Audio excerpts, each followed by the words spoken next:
Donc on va changer un peu de sujet en fait.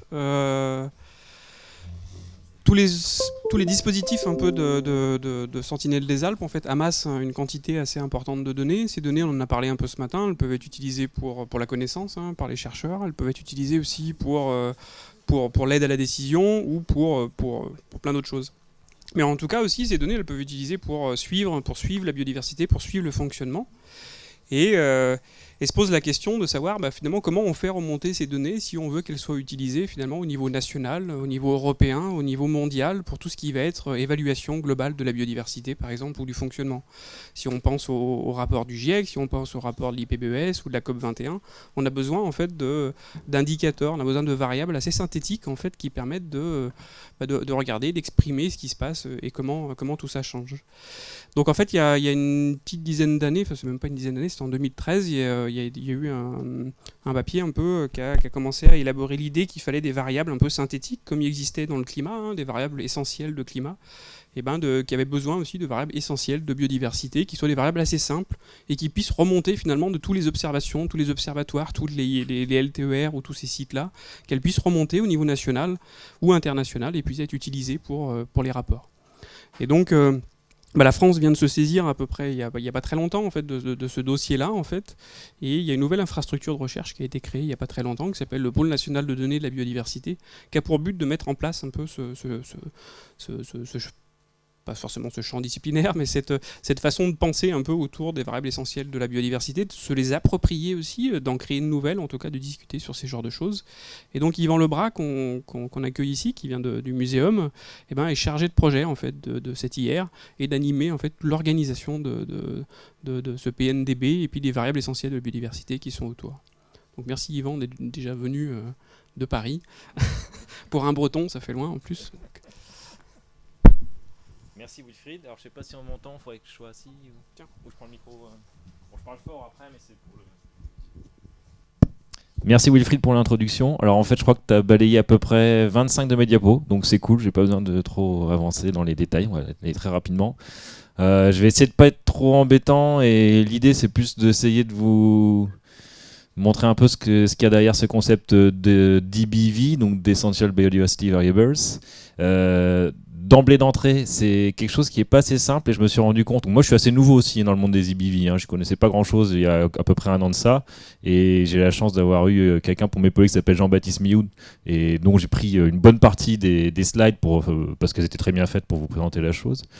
Mais je me suis rendu compte en allant dans différentes réunions, notamment internationales, autour des EBV, que même au sein de la communauté internationale qui bosse depuis longtemps, a priori, et sur ces problématiques d'EBV, les concepts sont assez nébuleux ou certaines applications. Et c'est quelque chose qui est assez important à noter. Donc, si vous ne voyez pas tout de suite ce que c'est qu'une variable essentielle de la biodiv, n'ayez pas peur. Si à la fin de la présentation, vous ne savez pas exactement répondre à la question qu'est-ce que c'est qu'une variable essentielle de biodiversité, je ne vous en voudrais pas. Je pense qu'il y a beaucoup de concepts derrière qu'il faut voir, mais là où potentiellement je peux commencer à donner une réponse, c'est en prenant l'angle de la donnée. Alors moi, ça c'est mon truc, la donnée, la data, l'analyse, la gestion de la donnée, la métadonnée, les vocabulaires contrôlés. Et en partant sur l'angle de la donnée, c'est plus simple, en tout cas pour moi, de présenter les EBV et à quoi ça se rattache, entre guillemets, concrètement. Je vais essayer de pas être trop long, mais déjà sur la première slide, j'ai passé 3 minutes. Bon, voilà. Alors je suis content d'être là. La dernière fois que je suis venu ici, c'était il y a 1 an, je crois, et c'était pour une action Madix dans laquelle j'œuvre sur la reproductibilité à travers les environnements virtuels et les workflows d'analyse de données. Donc je trouve ça assez sympathique de revenir ici pour vous parler d'EBV. Et vous allez voir que c'est pas si éloigné que ça de ces aspects-là. Donc je vous présente rapidement le pôle national de la biodiversité dont je suis chef de projet. Donc moi je suis basé dans la magnifique station biologique de Concarneau, qui n'est pas si près que ça effectivement de Grenoble, et rattaché à l'UMS Patrinat à Paris. Et le projet en lui-même est porté par l'UMS Patrinat via le muséum, le CNRS, l'AFB, et avec tout un tas de partenaires de l'infrastructure de recherche. Je commence par une diapositive horrible, encore sur l'aspect pôle national de biodiversité, mais c'est pour vous présenter les trucs un peu rapidement. Donc ça, c'est le point de vue côté ministère de ce que c'est qu'une infrastructure de recherche en biodiv. Donc le PNDB, c'est ça, cette espèce de grosse brique là. Et en fait, si on regarde, on a tous les aspects infrastructure de recherche en biodiversité sur la gauche, et les infrastructures de recherche, on va dire télédétection, donc du système Terre sur le côté droite. Donc on voit le pôle Aéris par exemple, ou TEIA qui a été mentionné tout à l'heure. Et le PNDB, lui, il a plusieurs interfaces. Il a une interface biodiv avec tous les producteurs de données en biodiversité. Je la fais vraiment à la hache, mais c'est pour vous donner un peu une vision rapide des choses. Il y a une interface avec le pôle de données du système Terre. Donc l'idée, c'est comme de pouvoir faire un pont vers les données de système Terre et l'intégration de données à la fois de biodiv et provenant notamment de la télédétection. Et puis, le but de cette infrastructure, c'est de faire des ponts vers les initiatives internationales. Et c'est là où je veux en venir notamment, c'est que dans les initiatives internationales de haut niveau, entre guillemets, il y a notamment la participation et les travaux qui sont en cours dans le cadre du groupe For Earth Observation, donc GEO, avec le Biodiversity Observation Network, GEOBON, dans lequel donc, la France, via le PNDB, joue donc, le nœud français, un observatoire français de la biodiversité. Et à travers lequel aussi, toujours sur GEOBON, on a un projet pilote d'opérationnalisation des IBV, je vous en parlerai un petit peu à la fin. Il y a aussi une action très récente, on vient d'intégrer le Biodiversity and Ecosystem EuroGeos Action Group, toujours autour de projets pilotes d'implémentation, de gestion et de partage et d'analyse de la donnée. Et en lien avec la RDA, donc qui est une alliance sur tout ce qui est bonne pratique sur la gestion et l'analyse de données, à travers tous les principes FAIR, en lien avec l'accessibilité des données, le partage, la reproductibilité, l'interopérabilité. Enfin, plein de gros mots. Je vais pas trop continuer là-dessus, mais n'hésitez pas à se poser des questions sur ce plan-là. Et une chose assez intéressante à voir, c'est qu'au niveau de GEOBON, ce qui est demandé dans les différentes instances, et notamment les groupes de travail de GEOBON, aujourd'hui, ce sont des choses très liées aux IBV, et notamment, on leur demande de proposer des plans pour développer des pipelines, des workflows qui permettent d'identifier des outils et des jeux de données pertinents pour produire des IBV, de délivrer donc des IBV datasets, donc là l'angle de la jeu de données, via des portails, le portail GEOBON, mais au niveau national ça pourrait être le portail PNDB. Et l'idée c'est de pouvoir lier en fait via ce portail les observations utilisées pour produire ces produits IBV, donc par exemple des indicateurs, mais aussi avec des indicateurs dérivés d'autres IBV. Toujours sur l'aspect pôle national de la biodiversité, on a quelques initiatives en cours, notamment deux principales qui sont liées pour une à un outil qui est un portail de métadonnées que vous connaissez peut-être, qui s'appelle Ecoscope.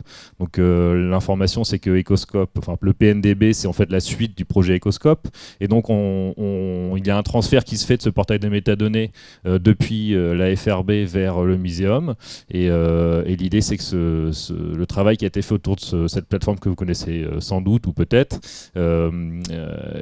va être repris sous la même forme ou sous une forme très équivalente, notamment pour ce qui est de la structuration autour des IBV, à savoir que les ressources, les données, les métadonnées qui sont renseignées dans ce portail-là sont forcément systématiquement renseignées pour une variable essentielle de biodiversité.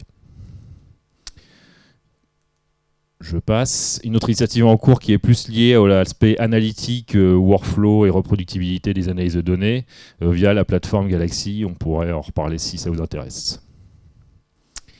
Je commence par quelque chose. Enfin, je continue par. Alors, je suis un peu embêté parce que l'ordre des slides n'est pas forcément super cohérent, donc je fais ça comme j'ai pu, donc j'espère que ça va vous parler. Mais l'idée, c'est de vous présenter un peu. Donc ça, c'est le projet pilote au niveau français d'opérationnalisation des IBV. Donc en gros, les IBV, c'est un super concept que je vous présenterai un petit peu après. Et l'une des difficultés, c'est de les mettre en pratique dans le monde réel, dans la vie réelle. Et en fait, comme je vous disais, l'orientation donnée permet de donner un cas concret et des cas concrets de comment on peut utiliser les IBV dans la vie de tous les jours. Et ça, c'est un cas concret de l'utilisation des IBV. Donc pour faire très simple, si vous retenez déjà ça, c'est très important et c'est déjà bien, sur l'aspect données, les IBV, c'est tout ce qu'il y a entre la donnée brute, les observations brutes, on va dire, sur le terrain, et la création d'indicateurs, ce qu'on appelle des IBV Data Products. Entre ces deux étapes-là, on a des IBV et on a des IBV Datasets ou des IBV Data, qui sont en fait classés en fonction de la maturité des données. En gros, là, on va avoir les données brutes qui peuvent être mises dans une base de données et à laquelle on ajoute des métadonnées. À ce moment-là, c'est là que ça commence à être un EBV, c'est-à-dire que c'est plus juste une donnée, un fichier Excel où il n'y a aucune information de métadonnées ou quoi que ce soit lié à ça. Là, on a déjà une qualification au minimum de la donnée qui permet de la faire rentrer dans un cadre EBV. Et vous allez voir après ce que c'est que ce cadre EBV, je crois que tu le présentais avant. Ça, c'est pour les données assez brutes, on va dire, mais qui sont déjà qualifiées. Ensuite, on a une étape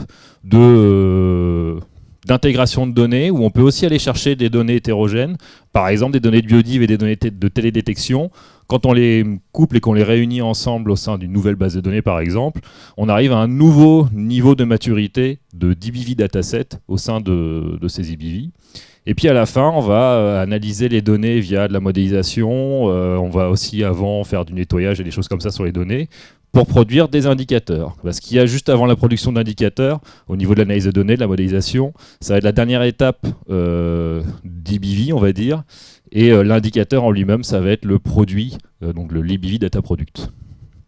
Donc là, nous, on a proposé un pilote qui est basé là-dessus, où concrètement, on propose par exemple de prendre des données de sens participatif de Vigikiro sur le suivi des chauves-souris et de pouvoir aller jusqu'à la production d'indicateurs, donc de tendance en termes d'évolution d'abondance d'espèces dans le temps, à partir de ces données-là, avec des workflows analytiques qui permettent de balayer à la fois la récupération des données brutes, l'intégration de données de couches environnementales et la modélisation, tout ça sous un module qui est reproductible et entre guillemets même clic-bouton entre guillemets, puisque utilisable par différents types de publics, donc les scientifiques bien sûr qui n'ont pas besoin de ça, mais aussi les gestionnaires et les politiques. Donc là je switch sur les slides de Jean-Baptiste et j'espère que les choses vont prendre un peu leur contexte.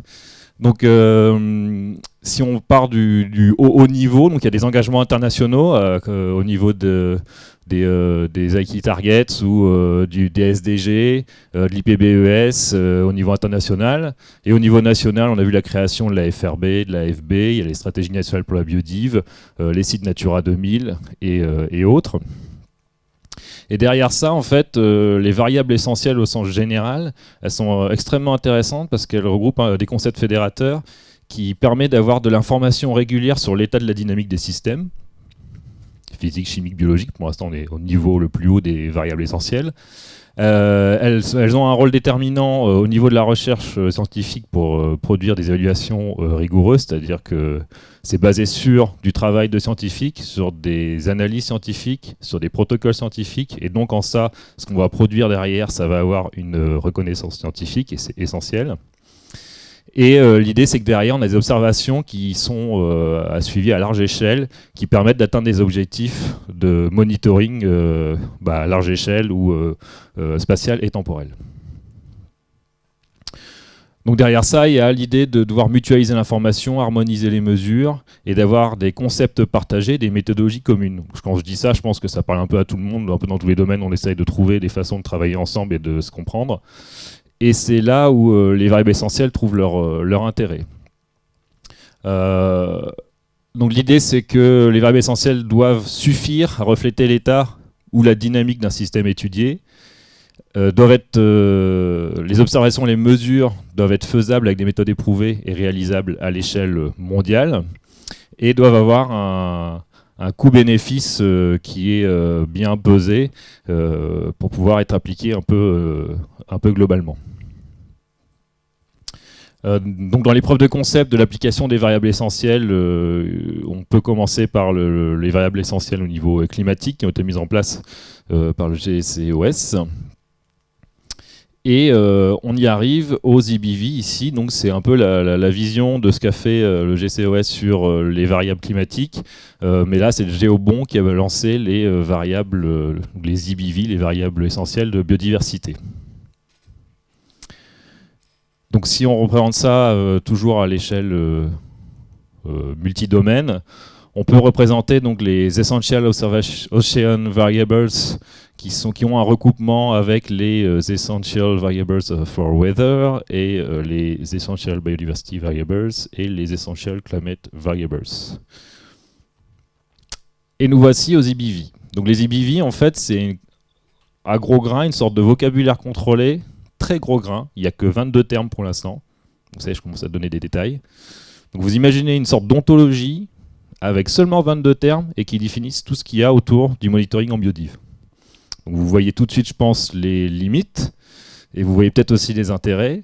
C'est quelque chose qui n'existe pas dans tous les domaines et ce concept de variable essentielle qui se base sur un nombre restreint de termes, il est vraiment extrêmement intéressant, notamment quand on l'applique à des approches globales comme ici le monitoring de la biodiversité.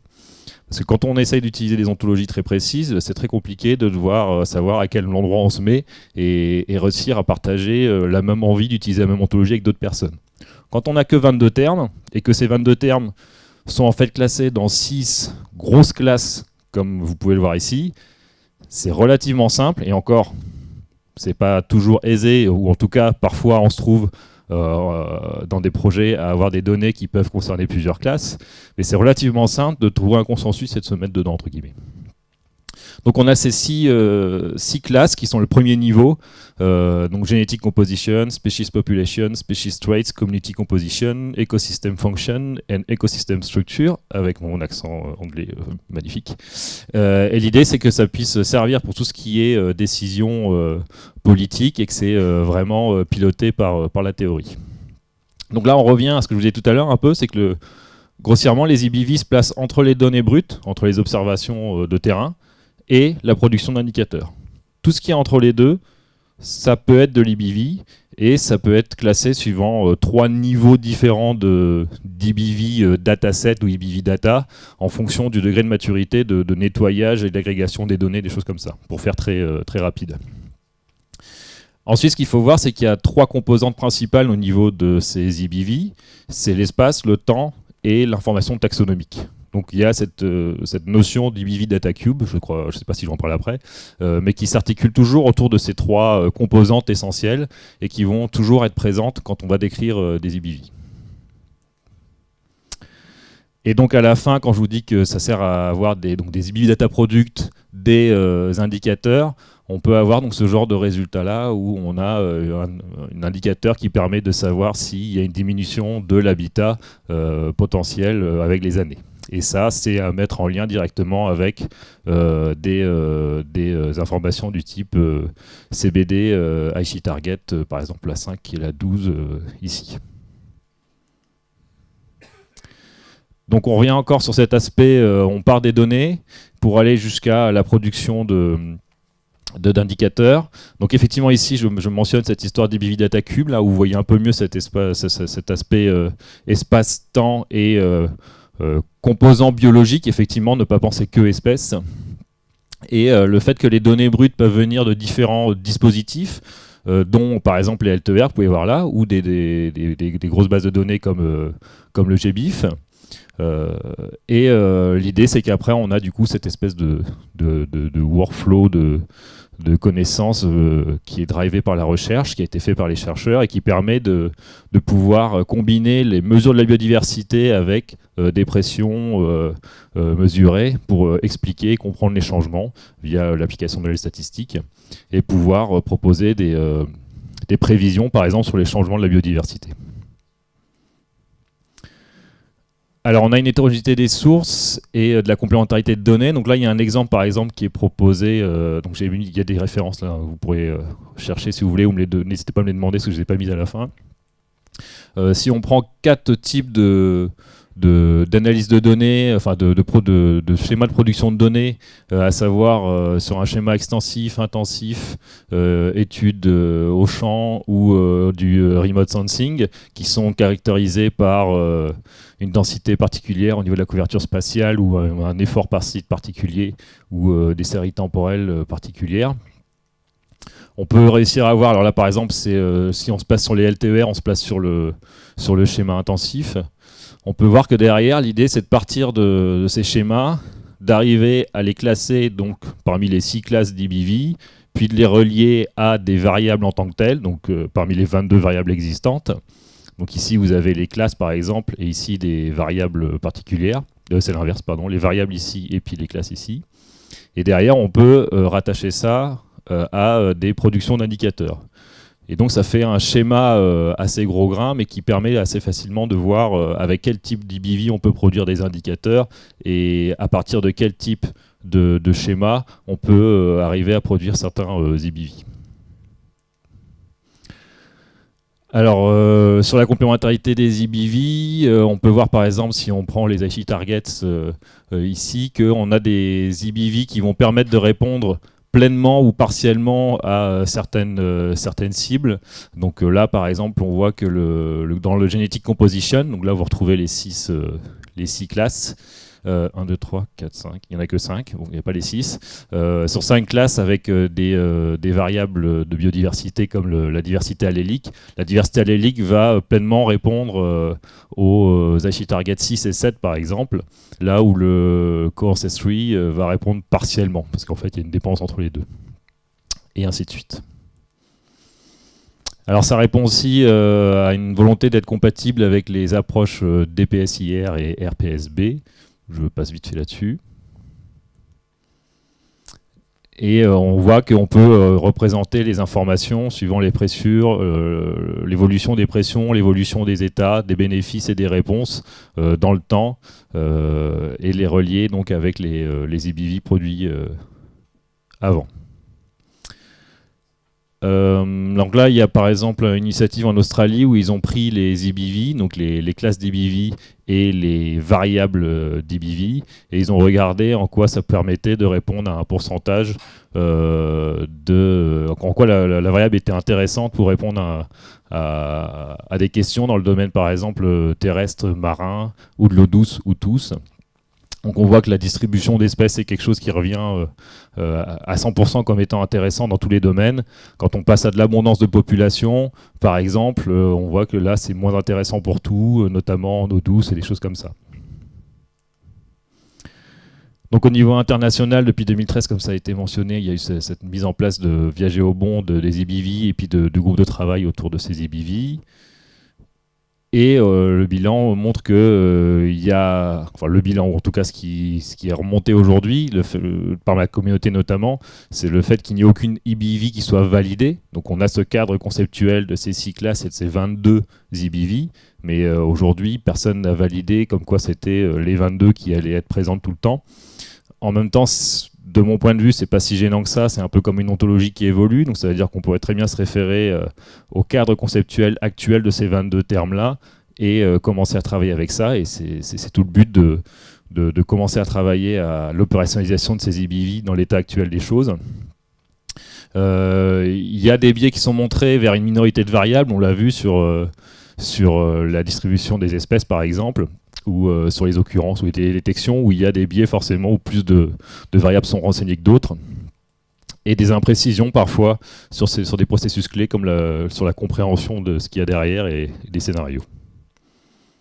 Donc dans les contraintes majeures, il y a l'idée de communautés qui sont peu fédérées. Alors il y a via Géobond, il y a des choses qui naissent, mais c'est assez compliqué d'avoir beaucoup de monde qui réfléchissent à comment articuler ces IBV et comment faire évoluer le concept et comment l'appliquer.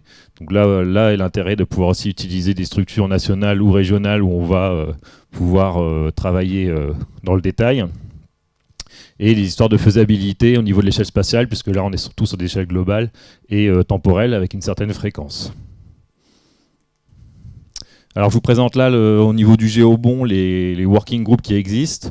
Donc sur les 7 groupes existants, donc vous avez différentes personnes qui sont les leaders de ces groupes de travail. Et au niveau national, donc on a Wilfried que vous connaissez je crois un peu, et puis on a Is ici aussi qui sont chacun leader d'un groupe de travail de Géobond. Donc c'est des référents sur qui vous pouvez vous appuyer et n'hésitez pas à leur poser des questions si besoin. Au niveau national, au niveau français, donc pour l'instant dans le portail de métadonnées dont je vous parlais tout à l'heure d'Ecoscope, on a donc l'information sur les 22 IBV, quel dispositif renseigne quel IBV. Donc c'est un travail qui a été assez énorme et qui est vraiment quelque chose sur lequel il faut s'appuyer, je pense, et puis pousser le concept plus loin en augmentant et en densifiant ce genre de résultats-là. Parce que là, vous voyez qu'on a une petite trentaine d'études, ce qui est déjà pas mal avec le travail que ça a demandé. Et tout le travail à faire dans les mois et les années à venir, ça va être vraiment de passer à un mode de production de ces IBV beaucoup plus importants.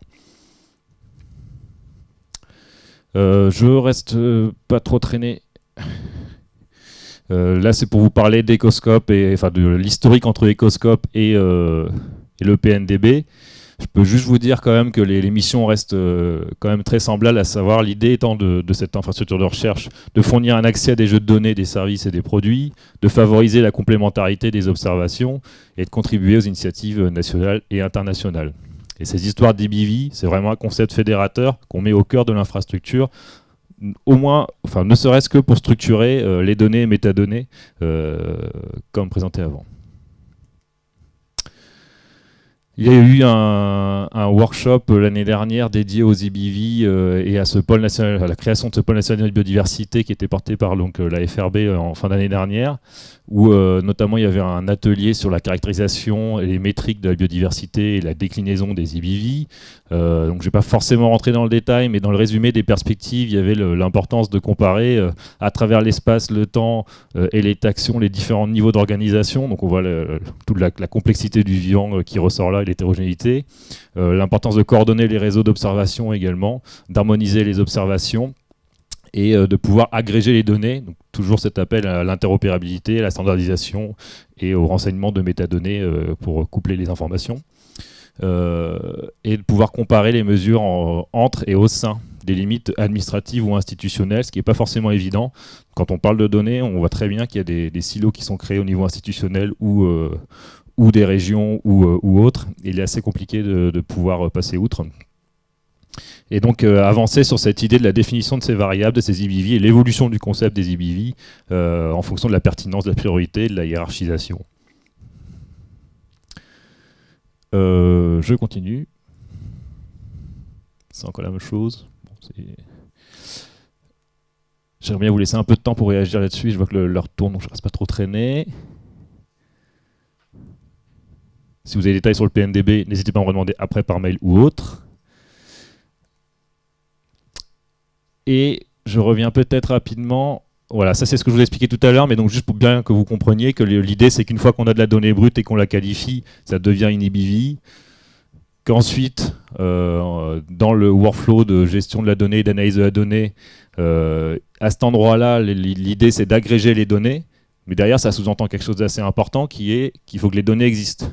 Et pour que les données existent, il faut soit qu'elles aient été qualifiées, peut-être qu'elles existent quelque part, mais elles n'ont jamais été qualifiées ou pas mises à disposition, c'est un premier problème. Soit ça veut dire qu'elles n'ont jamais été produites, les données. Donc ça veut dire qu'il y a peut-être des programmes, des projets qui manquent dans le paysage, on va dire, de la recherche. Et l'un des buts du pôle, mais à travers ce concept d'IBV aussi, c'est de repérer les manques, les trous qu'il y a aujourd'hui dans, la mise en commun des données, ou la qualification des données, mais aussi dans les projets manquants pour produire des données sur certains indices, sur certaines variables qui permettraient de produire des indicateurs sur lesquels on a peu d'informations. Je passe vite là-dessus, et je pense que je vais finir là-dessus. Donc si vous avez des questions, j'imagine que vous en avez plein, j'espère que j'ai permis de vous donner quelques clés, quelques pistes, même si je sens que c'est encore un peu nébuleux, mais n'hésitez surtout pas à échanger.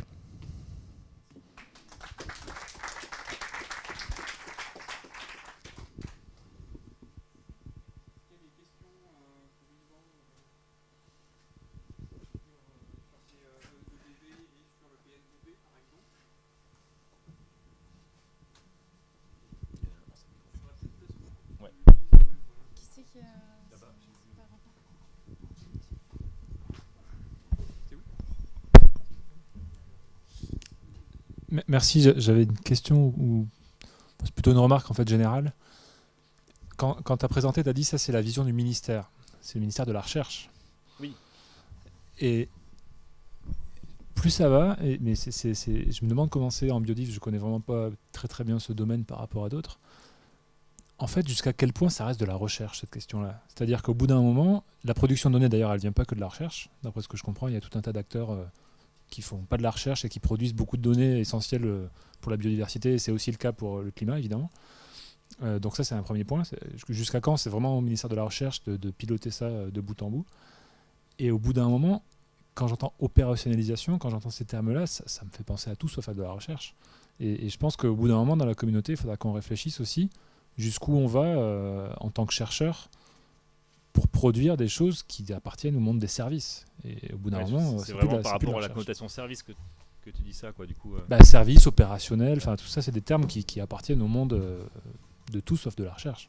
J'ai envie de dire, ça, c'est une question qui se pose, je sais pas si on m'entend bien ou si le micro marche, mais c'est une question qui me paraît extrêmement pertinente dans plein d'endroits où il y a l'infrastructure de recherche et des choses comme ça. Et je pense notamment au secteur de la santé, à la bioinformatique, la génomique et autres, où il y a vraiment, je pense, un problème de ce côté différenciation entre services et recherche. Autant là, je pense que vu les enjeux, notamment quand on voit le but qui est de produire des indicateurs, si on veut que les politiques puissent utiliser des informations, des indicateurs qui soient fiables, ils sont obligés, et j'espère qu'ils vont le faire, que de plus en plus en tout cas, de se reporter sur des données scientifiques et des résultats fiables scientifiquement prouvés. Et c'est tout à fait ce qu'il y a derrière ce genre d'infrastructure et de services, mais aussi le concept des EBV, c'est d'essayer de faire en sorte d'augmenter la possibilité de partir de ce qui se fait en recherche pour aller vers la production d'indicateurs qui soient utilisables à la fois par les décideurs politiques mais aussi par les gestionnaires. Et aujourd'hui, c'est quelque chose qui est quand même extrêmement complexe dans les deux sens, entre guillemets. Moi, j'entends à la fois au niveau du ministère mais aussi au niveau de la recherche, mais notamment au niveau du ministère, quand ils veulent avoir accès aux données, ils n'y arrivent pas, ils ont du mal. Alors quand ils doivent essayer de comprendre comment un outil permet de générer de la donnée et quelle est la valeur statistique ou scientifique d'un résultat d'un indicateur, eh ben on laisse la porte ouverte à justement de la création d'indicateurs qui ne sont pas scientifiquement éprouvés ou peut-être un petit peu faibles au niveau scientifique. Et je pense que là, tout l'enjeu est là, justement, c'est de pousser à ce que la recherche soit au cœur de la production de ces indicateurs, de la mise en place de ces données et de ce qu'il y a derrière. Il y avait une deuxième question à laquelle j'ai pas... Non ? Juste rebondir là-dessus, je pense qu'on est quand même beaucoup à se poser ce genre de questions, surtout par rapport, tu vois, tu as un espèce de gradient quand même entre la production de données, l'analyse de données qui est scientifiquement intéressante, et après, effectivement, de rendre des choses qui soient pas forcément scientifiquement ou intellectuellement très intéressant, mais qui sera utilisé potentiellement par les décideurs. Et je pense que quand même on a intérêt quand même, surtout, tu sais très bien de quoi je parle, au niveau du climat, vous avez le même problème, on a quand même un certain intérêt quand même à ce que ça soit facilement utilisable et facilement et mobilisable. Donc effectivement, l'opérationnalisation, alors peut-être le mot est peut-être pas forcément le plus adapté, mais en gros l'idée c'est de voilà, ça se discute. Mais disons qu'après c'est aussi pour ça qu'il y a des infrastructures en fait qui sont créées en fait qui soient un peu là en intermédiaire entre nous finalement et j'allais dire le ministère par exemple. Et du coup je rebondis juste là-dessus parce que j'ai parlé du côté les politiques qui n'ont pas accès aux données, mais il faut voir aussi que les chercheurs ont du mal à avoir accès aux données. Donc c'est aussi quelque chose de très important pour le chercheur de pouvoir avoir plus accès à la donnée. Aujourd'hui, il y a des thèses entières où les thésards pendant 3 ans, moi j'en ai vu quand même pas mal, en écologie particulièrement, où pendant 3 ans, la période pour essayer de récupérer des données qui existent déjà, et juste aller voir les gens faire des consortiums et des partenariats de partage de données, ça prend 2 ans et demi. Et ça, aujourd'hui, c'est quelque chose qui ralentit vachement la recherche et donc la production de connaissances et d'informations. Donc il y a vraiment les deux aspects, je pense, qui sont... J'avais une question sur l'application et puis l'aspect concret. En fait, je suis allé voir les 22 EBV pour mieux me rendre compte ce qu'il y avait derrière. Il y a des choses qui me parlent assez bien. On parle de diversité taxonomique, de diversité allélique. Par rapport à mes données, je vois comment on peut aller là. Après, il y a des choses qui me paraissent plus très physiologiques ou interaction entre les espèces. Voilà. Concrètement, à partir des données, comment on va créer ces indicateurs? Est-ce que c'est des choses qui sont déjà applicables ou finalement ça reste des grandes catégories? Il y a des choses qui ont été faites avant sur les traits, ou maintenant quand on essaye de mesurer des traits chez les espèces, on sait qu'il faut mesurer les traits de telle façon en prenant un certain nombre d'individus. Mais là, j'ai encore du mal à voir comment on peut l'appliquer directement à partir des données qui sont issues des différents réseaux qui sont présents ici aujourd'hui.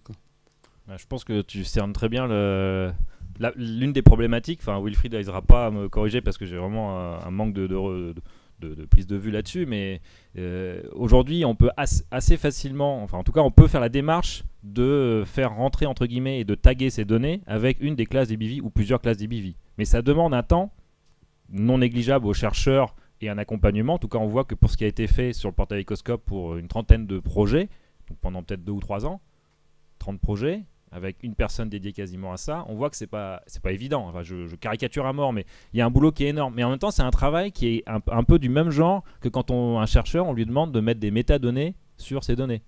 On voit que c'est quasiment jamais fait, que c'est difficile à faire, que ça prend du temps, parce qu'on peut pas passer outre le chercheur parce que c'est lui qui sait ce qu'il a fait.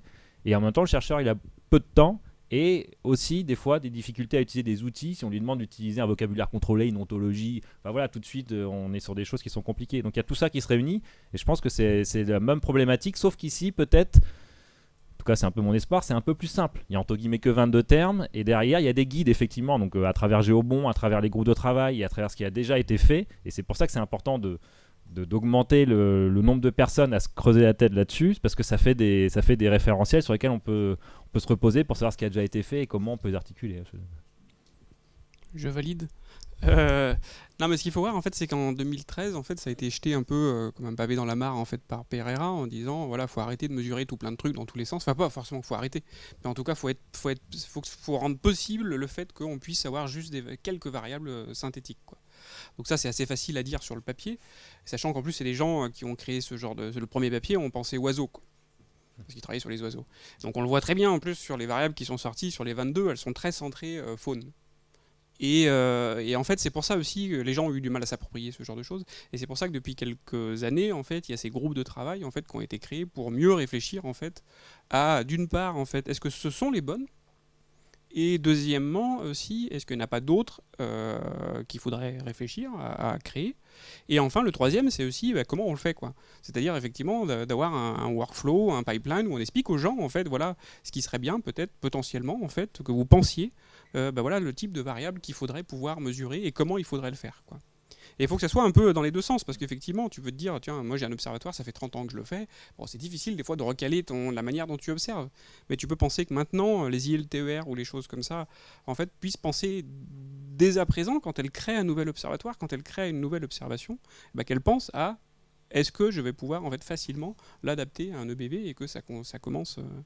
Donc tu vois, il y a un peu cette espèce de champ où pendant quelques années, ça va être comme ça. Il va falloir essayer de faire entrer au chausse-pied en fait certains trucs qu'on mesure déjà dans les EBV. Et au fur et à mesure, les nouveaux observatoires, les nouvelles thématiques de recherche devraient en tout cas s'inspirer un peu plus et réfléchir du départ quel type de variable je vais pouvoir en fait donner à Géobon ou au PNDB à l'avenir. Ce qui ne veut pas dire que tu es obligé de focaliser que là-dessus, hein, bien sûr, au contraire même. Mais tu vois, que te dire, tiens oui, ceux-là je vais les faire parce que ça va remplir les petites cases qui sont là, quoi. Christophe et puis Merci. Ouais, juste pour rebondir sur ce que vient de dire Wilfried, aux États-Unis, le réseau LTER, il existe depuis longtemps et c'était un peu l'idée de base, hein, d'avoir des réseaux de suivi à long terme qui avaient au moins un jeu de mesures de base standardisées et qui pouvaient être ensuite partagées. Non, moi j'avais une question sur comment vous contrôlez la qualité des données brutes qui rentrent dans la construction de vos EBV. Je pose surtout cette question-là à partir du moment où tu as parlé d'utilisation de données de sciences participatives. Moi, ça me fait toujours un petit peu peur parce que voilà, on n'est pas trop sûr de la façon dont les données ont réellement été acquises par le citoyen quand on lui demande de participer à nos activités. Alors ça, c'est vrai que c'est une question récurrente et pourtant j'aime bien ce genre de questions-là parce que je trouve que la réponse... il y a plusieurs choses derrière sciences participatives et du coup c'est vrai qu'on englobe tout et n'importe quoi potentiellement aussi souvent. Donc la première chose, comment on valide la qualité ? La qualité par exemple, et c'est encore une fois l'importance d'avoir un chercheur derrière, c'est que la qualité elle est assumée parce que derrière c'est des données protocolées qui viennent de la recherche. Les protocoles ont été faits par la recherche. Et que même si ça vient de projets de sciences participatives, ça vient potentiellement de projets de sciences participatives qui ont montré qu'ils ont utilisé un protocole qui permet d'évaluer l'effort et la qualité des données.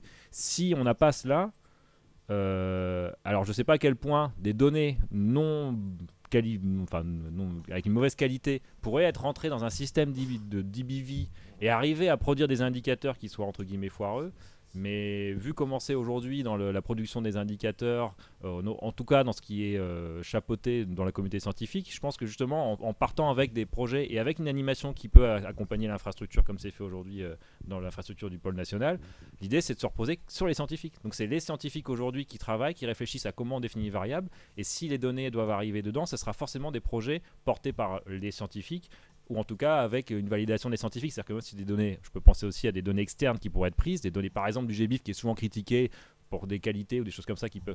Si le scientifique est passé par là et a fait de l'analyse de données et est garant entre guillemets de la façon dont il a agrégé les données et analysé les résultats, voilà, c'est scientifiquement prouvé, on va dire, quoi.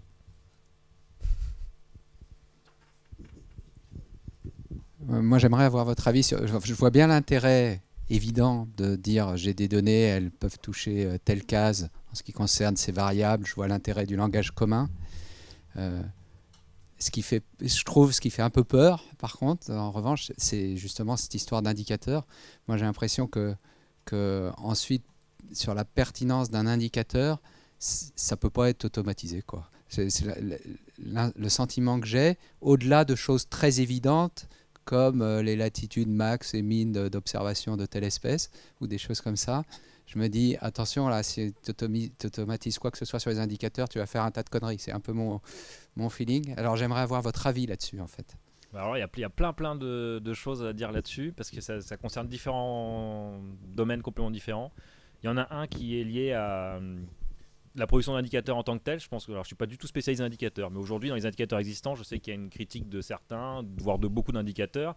Et justement, je pense qu'il y a entre guillemets un emballement, parce qu'aujourd'hui, le politique, il est obligé d'utiliser des indicateurs pour prendre des décisions, et qui demande d'avoir des indicateurs. Même si derrière, la façon de la produire, il en faut, quoi. Et du coup, ce genre de dispositif est justement là pour faire en sorte que la production d'indicateurs vienne bien de la science. Encore une fois, je me répète, mais viennent bien de choses scientifiques évaluées, que ce soit au niveau des données produites, de l'analyse des données et des protocoles suivis, quoi.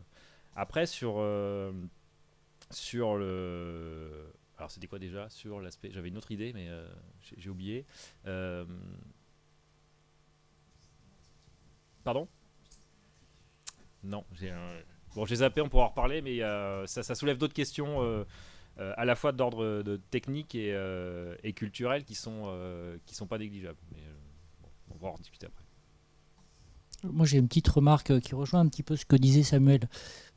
C'est vrai qu'il y a quand même un motif de préoccupation de voir des initiatives peut-être insuffisamment interconnectées entre ministère de la Transition écologique et durable et ministère de l'Enseignement supérieur et de la Recherche.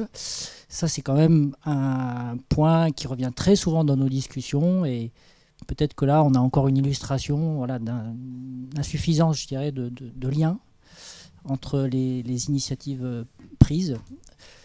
Je trouve que la présentation, elle met quand même beaucoup sur un piédestal le chercheur. Moi, c'est pas du tout mon sentiment à la lumière de ce qui se passe dans la zone Atelier Alpes. Les pourvoyeurs de données sur la biodiversité, ils sont plus trop dans le monde académique. Ils sont plus auprès de nos partenaires territoriaux, des structures expertes comme le Conservatoire botanique national alpin, etc. Donc le scientifique... je dirais, si on regarde sur un demi-siècle, il a perdu cette position de source principale et qualifiée des données sur la biodiversité. C'est mon point de vue. Donc je trouve que, ou alors il la partage avec beaucoup d'autres, et il a pu, je dirais, ce monopole de... Bon, ça c'est une remarque. Moi je me demande un petit peu ce qu'il y a comme... j'avais à me dire, le PNDB, combien de divisions, mais qu'est-ce qu'il y a comme incitation, finalement, pour que des communautés diverses, venant du monde académique ou autre, contribuent à cet effort-là, peut-être, j'allais dire d'une certaine façon, l'humanisme, tu vois ce que je veux dire. Ouais. Et qu'est-ce qui en retour peut être fourni à ces communautés, parce que là on est quand même sur un schéma où on voit bien le bottom-up, hein. Mais après qu'est-ce qu'il advient de ces données? Est-ce qu'il y a une valeur ajoutée pour les personnes qui ont été à l'origine d'un certain nombre de ces données? Est-ce qu'ils en tirent aussi un bénéfice, etc. Donc voilà, c'est un peu... c'est plusieurs questions à la fois, mais il y a quand même cette question déjà de l'incitation et puis de l'encouragement à faire ça, et quels sont les moyens finalement du PNDB pour aller dans ce sens-là, quoi. Alors c'est vrai que je vais essayer de pas oublier les réponses qui me viennent et que j'oublie parce que je suis un peu fatigué, pardon. Mais sur le côté incitation, pour l'instant, c'est vrai que ça se base beaucoup sur des efforts entre guillemets d'humanistes, on va dire, dans le comité scientifique. Et en même temps, c'est un peu comme ça que naissent les grandes initiatives, parce que on voit bien que dans la communauté des chercheurs, il y a des chercheurs qui sont plus partageurs que d'autres, il y en a qui sont peut-être plus enclins à prendre des risques de par leur position scientifique ou autre. Et on voit de toute façon que dans les personnes qui vont porter la bonne parole, voilà, c'est des gens qui font preuve d'humanisme. En tout cas, pour l'instant, c'est sûr, entre guillemets, si on peut dire d'humanisme. Et Wilfried en fait partie, hein, je le dis, pardon. Mais derrière, il y a des avantages certains. C'est-à-dire que moi, je suis certain des avantages que le chercheur peut en tirer derrière, qui sont peut-être pas à court terme, en tout cas pas à très court terme, et que même le scientifique ne voit peut-être pas forcément. Mais les avantages, ils sont là, ils sont déjà prouvés. Alors l'un des avantages à standardiser les données, à mettre, à partager plus, c'est l'augmentation de la citation. C'est le truc de base. Le chercheur, il est évalué sur les publications. Donc si on ne lui parle pas de ça, déjà, ça pose problème. On voit qu'aujourd'hui, le partage de données, l'ouverture des données dans les milieux, comme ça s'est fait en bioinformatique, en génomique et autres, tous les indicateurs montrent que ça améliore la reconnaissance et le nombre de publications, le nombre de citations, des choses comme ça. Donc ça, c'est des trucs basiques, on va dire, mais qui est essentiel pour le chercheur.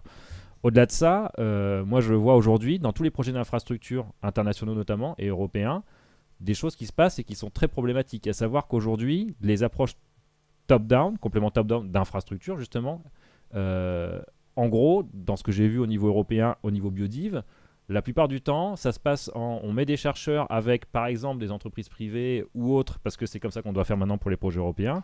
Et les chercheurs vont être là pour produire et pour mettre à profit du consortium les briques métiers, on va dire, sur l'analyse de données. Je suis très tourné en analyse de données, mais c'est ce que je connais le mieux. Et derrière, ces briques-là vont être intégrées dans un service d'une infrastructure européenne qui va être mise à disposition des utilisateurs, mais les codes par exemple vont être cachés ou l'accès ne sera plus garanti à tout le monde. Et 2, pour utiliser les services, il faudra payer. C'est-à-dire qu'aujourd'hui, pour utiliser des services de calcul, de stockage, de partage, les infrastructures européennes, les grosses infrastructures européennes au niveau de la biodiv, sont sur un modèle économique parce qu'on leur demande de le faire. Une approche de ce type-là, elle propose des initiatives où, en garantissant une certaine ouverture, on garantit aussi de la flexibilité derrière. C'est-à-dire qu'on ne va pas contraindre les scientifiques à utiliser en tout cas c'est l'idée du PNDB notamment, parce qu'il a une démarche ouverte qui est clairement affichée, c'est de pouvoir ajouter la flexibilité dans les outils qu'aura le scientifique demain pour travailler. Donc si demain il veut pouvoir travailler lui-même sur son ordinateur avec son script ER, sur des scripts métiers qui sont partagés, sur des données qui sont partagées, il le fait gratuitement comme il veut. S'il veut avoir des services plus de type cloud et autres, on lui proposera ça. Mais la vision qu'on a aujourd'hui, c'est justement de pouvoir ajouter de la flexibilité dans des systèmes où globalement l'orientation, ça va être de cloisonner la façon dont on propose des services de type infrastructure aux chercheurs et qui aura un prix à payer derrière. Ça, c'est pas négligeable. Et il y avait une autre chose par rapport à l'expertise scientifique qui diminue. Alors j'ai envie de dire, oui, effectivement, la production de la donnée, elle se fait partout. Des naturalistes, des citoyens, des chercheurs, des capteurs. Mais derrière, quand on parle d'indicateurs, quand on parle de résultats scientifiques et de connaissances scientifiques, la connaissance scientifique, celui qui est garant de ça, c'est le scientifique. À un moment ou un autre de la chaîne, je veux dire. Pas forcément à la production de la donnée, mais à un moment ou un autre de la chaîne, sur la création du projet, sur la mise en place du protocole, sur la récupération des données, sur l'écriture de la publi, des choses comme ça. Il y a une validation scientifique qui me semble être nécessaire. Alors peut-être qu'un jour, ça ne sera pas nécessaire, mais j'aimerais bien. Pourquoi pas, mais en tout cas aujourd'hui ça me semble être vraiment nécessaire pour éviter d'avoir des attaques en plus qui peuvent dénigrer les résultats scientifiques, et c'est ce qu'on voit un peu actuellement un peu partout aussi potentiellement, quoi. Vincent Auger au parc de la Vanoise. Je rebondis sur une remarque là, que Philippe vient de faire. D'un côté, moi je vois pas, enfin là, vu la présentation, ce qui sera opérationnel. Je vois pas. Et d'un autre côté, donc les ministères d'à côté, écologie et agriculture, ont un projet qui me semble assez similaire, qui est l'Observatoire national de la biodiversité, dans lequel je crois bien que le muséum est aussi impliqué. Moi, j'en fais un peu partie, enfin, j'y contribue un petit peu. Et quels sont les liens entre vous et ce programme-là ? Puisque j'ai l'impression que vous avez des objectifs qui ne sont pas si différents, avec des approches par contre qui le sont nettement. Enfin voilà, quels sont vos liens? Est-ce que vous les connaissez? Enfin, est-ce que vous travaillez avec eux? Et quels sont les rapprochements? Alors ça rejoint, c'est aussi une question qu'il y a eu tout à l'heure entre les besoins, entre les ministères de pouvoir se coordonner et tout. Donc demain matin, j'ai une réunion au ministère justement de la transition écologique, c'est ça, oui, l'METS, que je ne connais pas trop, mais parce que justement, on fait des choses au niveau du ministère de la Recherche et on propose des outils, des infras. Et eux, maintenant, je pense qu'ils sont... Enfin, maintenant, je ne sais pas comment c'était avant, mais en tout cas, on sent bien que là, ils ne veulent pas mettre des sous dans des choses qui vont être de la duplication ou des choses comme ça. Donc, clairement, pour ce qui est des ministères, on doit rendre des comptes pour être sûr que quand il y a même 30 ou 40 000 euros qui sont mis pour commencer à avancer sur un projet, c'est un projet qui est commun et qui ne va pas être de la duplication. Et notamment sur les aspects PNDB, je peux vous dire qu'on est vraiment dans ces discussions-là. Sur les aspects ONB et en fait, ce qu'il y a dessus, entre guillemets, le système d'information de la biodiversité qui est en création par l'AFB, clairement, le SIB et le PNDB bossent main dans la main. C'est-à-dire que, en gros, les données, le socle des données qu'on va mettre à disposition des gens et des services sont très similaires. Je ne sais pas si ça vous... enfin, en tout cas, c'est très similaire. Par contre, dans les cibles, c'est bien différent. C'est-à-dire que le SIB, lui, il va vraiment se focaliser sur l'expertise et les gestionnaires, ce que fait par exemple très bien Patrinat aujourd'hui, l'UMS Patrinat, alors que le PNDB, lui, sa vocation première, c'est de pouvoir servir les chercheurs, la communauté scientifique. Et en ça, en fait, les cibles, le public, complètement différent. Pour autant, les données d'origine et les outils et les standards vont être probablement les mêmes et donc mutualisés. Je ne sais pas si ça répond à la... Je vois pas l'opérationnalité dans ce cas-là, si ça dit les chercheurs. Du PNDB, hein, pas les IBI. Non, mais là, parce que vous venez de présenter, je vois pas Alors, j'ai pas trop présenté le PNDB, parce que je voulais pas trop prendre de temps, même si j'ai fait un petit peu, mais...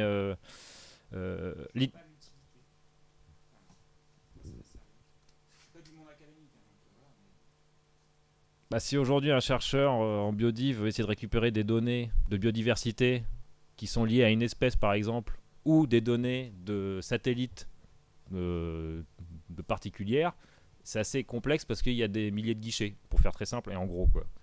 Aujourd'hui, avec le PNDB au niveau français, on proposera aux scientifiques de pouvoir avoir un guichet unique où toutes les données de biodiv, du milieu académique notamment, pourront être récupérées, utilisées, mais aussi les données de télédétection par exemple et autres. Faciliter la récupération des données et leur couplage, pour faire grossier. Ah. Non, mais moi, ce que je voyais pas, c'était le bout de la chaîne qui était les indicateurs. Ah, c'est pas le bout de la chaîne du PNDB, les indicateurs. C'est le bout de la chaîne des IBV. Et c'est pour ça que c'est pas facile, parce que je voulais pas non plus rentrer, mais les IBV, clairement, c'est entre les raw data et les indicateurs. Le PNDB, les indicateurs, j'ai envie de dire, l'ONB, c'est très orienté aux indicateurs. Le PNDB, entre guillemets, je m'en fous, moi, des indicateurs. Même si, enfin, je veux dire, je m'en fous. C'est une des sorties potentielles de ce qui est fait par la communauté de chercheurs qui peut être utilisatrice du PNDB, mais c'est pas le but premier, les indicateurs.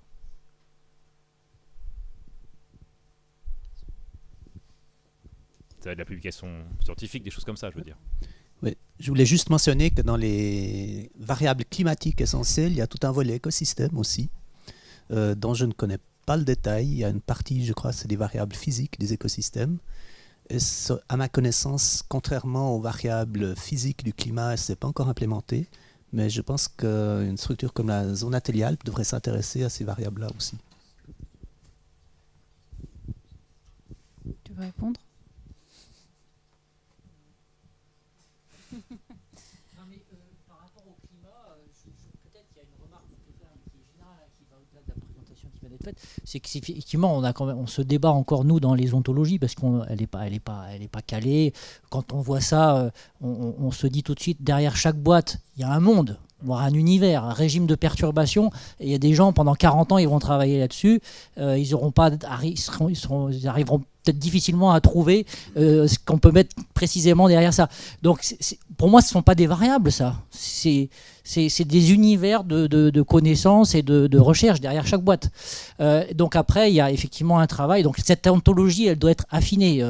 Je pense qu'on est quand même encore loin d'avoir des outils de type ontologie largement partagés, qui puissent effectivement rassembler des gens, parce qu'il y a encore un travail de définition, Alors moi, sur chacune de ces boîtes, quoi, tu vois, et sachant qu'après, pour un indicateur, si on prend un indicateur, bon, moi je travaille pas mal sur la phénologie, bah, la phénologie, au niveau des espèces, il il y a toutes sortes de choses qu'on peut dire, qu'on peut décrire, qu'on peut caractériser, toutes sortes de questions sur les méthodes, etc. Donc on peut difficilement dire que c'est une variable. Alors peut-être que la masse corporelle c'est différent, mais voilà, c'est aussi ça qui me gêne, et c'est ce travail sur les ontologies qui est pas suffisamment mature, je pense, pour notre communauté. Mais c'est important de progresser dans cette direction, ça c'est sûr. Je pense que c'est, enfin, de mon point de vue assez personnel, je pense que c'est justement la bonne chose des EBV, c'est de ne pas être une ontologie. Pour avoir bossé beaucoup sur... Oui, parce que je trouve que c'est justement, comme tu le dis, mais c'est pas une ontologie, mais pour moi c'est la porte d'entrée pour commencer à structurer les données par des métadonnées très simples à utiliser. Parce qu'ontologie, on voit bien que les chercheurs ne l'utilisent pas ou très difficilement parce qu'il y a trop de choses, c'est trop compliqué. Ce cadre des EBV, il est extrêmement simple parce que justement il n'y a pas trop de choses. Donc ça a la faiblesse d'être très gros grain, mais au moins ça permet de structurer assez facilement tout un ensemble de jeux de données et de pouvoir les faire mettre dans les mêmes boîtes. Et c'est un concept qui est vraiment intéressant. Et pour aller plus loin sur le côté variable, et là justement on n'est pas dans l'ontologie où on a des termes, là c'est des variables. Et c'est des variables justement un peu comme en informatique on a des variables, ou sur R c'est des choses, et ben, c'est en gros une boîte dans laquelle à un moment on va appeler cette variable là et dire cette variable là c'est ces jeux de données là ou c'est ces choses spécifiques là, puis à un autre moment on peut dire quelque chose qui est bien différent parce que c'est très large, cette variable elle accepte plein de choses. Mais justement le côté variable me paraît plutôt bien choisi, je trouve. Merci, on va s'arrêter là en Merci fait, mais beaucoup. je voulais conclure sur deux choses. D'une part, c'est pas aussi simple non plus les ECV, voilà, je sais pas ce que tu étais en train de dire, Samuel, mais les ECV c'est la même chose. T'en as une, c'est température. Hein. Il me semble pas que température soit beaucoup plus précis que phénologie dans le voilà, faut pas non plus exagérer. Par contre, après, dans température, tu vas voir des choses, le plus 2 degrés que utilisent beaucoup les climatologues, ça parle aux gens en fait. Et un des constats qui a été fait il y a une dizaine ou une quinzaine d'années, c'est qu'en biodiversité, on n'avait pas ce genre de choses de dire, voilà, plus 2 degrés, 20% de perte de la biodiversité, ou des choses comme ça. Et pour l'instant, en fait, on n'a pas ces concepts assez simplistes en fait qui parlent et qui peuvent être intéressants. Après, ce qu'il faut voir, c'est que dans tous ces groupes de travail, on est en train de réfléchir à exactement ce que tu viens de dire. En fait, c'est qu'est-ce qu'on met là derrière, comment le mesurer, qu'est-ce qu'on peut y faire. Il y en a beaucoup. Moi, donc, je suis responsable du composition de communauté là, et donc on est en train d'en rajouter beaucoup plus que ça, parce que bon, diversité taxonomique, on sait très bien que ça sert pas à grand chose. Enfin, c'est sympa en tant que tel, mais bon, on va pas aller bien loin avec ça. Donc, on travaille en fait sur effectivement d'autres indicateurs, enfin pas des indicateurs, parce qu'il faut pas appeler ça des indicateurs, mais d'autres variables ou des variables candidates. Hein. Il y a le nom, le titre, hein, il est marqué candidat, hein, donc ça veut dire que c'est encore pas forcément mûr, et on y travaille quoi. Alors après, comme tu disais, la force, on a un French Bond là, il n'y en a pas beaucoup en fait, hein, des niveaux nationaux en fait de géobond là. Je pense que je ne sais plus quand on a dit ça, mais l'année prochaine il y aura une réunion en fait, il y aura une espèce de conférence en fait qui lancera le PNDB, et puis les gens, il faut qu'ils viennent en fait, faut qu'ils se mobilisent aussi pour proposer en fait, pour être force de proposition. T'as pas fait de pub du tout, mais c'est pas grave. Mais en tout cas, ce qu'il faut voir, c'est que comme pour Géobon, en fait, vous pouvez tous vous inscrire sur Géobon et participer au groupe de travail. C'est complètement ouvert en fait. C'est absolument pas top down en fait. C'est-à-dire que si toi tu as envie de participer au groupe là, composition des communautés. Voilà, mais tu peux en fait, ce qu'il faut voir, voilà, c'est que c'est vraiment bottom up. Tu peux participer et tu peux être force de proposition en fait pour chacune de ces groupes pour chacun de ces groupes de travail, et aller aux réunions quand il y en a ou faire partie des discussions. C'est surtout par mailing list hein, aussi, mais discuter et proposer des choses. Donc on va s'arrêter là en fait. Demain, vous verrez que justement pour ceux qui viennent, typiquement pour Rorschach, je présenterai en fait l'opérationnalisation de certaines variables en fait qui peuvent être justement des EBV. Et je pense que ça serait intéressant que des fois les autres observatoires en fait fassent ce même petit effort intellectuel qui est pas si compliqué que ça, hein, faut dire, pour essayer de voir en fait qu'est-ce que moi je ramasse, qu'est-ce que moi je collecte, et en fait comment ça peut être utilisé dans le cadre des EBV. Voilà, merci à tous. Je laisse peut-être Virginie conclure.